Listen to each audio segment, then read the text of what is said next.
পুলিশকে কিছু বলেন না, সন্ত্রাসীকে ধরবে কে? রাজনৈতিক দল না পুলিশ?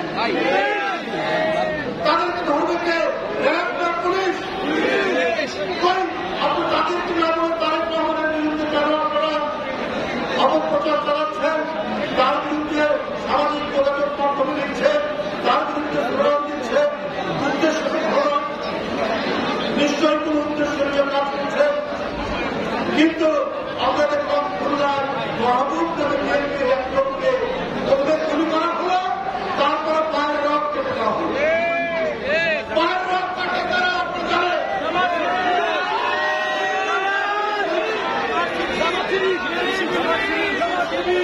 তারপরে চাঁদপুরে মসজিদের ইমামের এক ফুল দাঁড়িয়ে সেইখানে হত্যাচেষ্টা করা হলো, এই ঘটনাগুলোর সাথে যারা জড়িত তাদের নামে তো কোনো স্লোগান দিলেন না, তাদের নামে তো কোনো ধরনের অপপ্রচার করলেন না।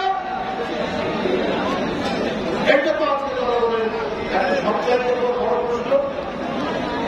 তার কি উদ্দেশ্য?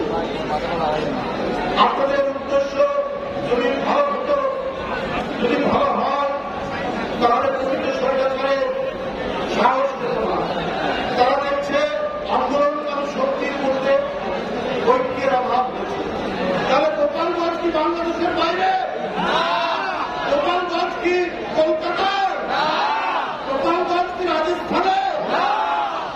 তাহলে সেখানে পতিত স্বৈরাচারের দোষকরা কে করে আক্রমণ করে এনসিপির লোকদেরকে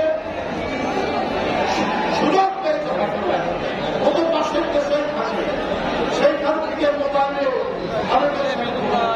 শেখ হাসিনা বাংলাদেশ চায় না, মনে রাখবেন।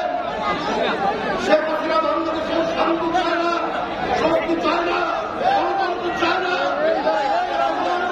চায় না। ওর চায় রাজত্ব, চায় রক্ত, ওর চায় লাশ, চায় আর বাংলাদেশের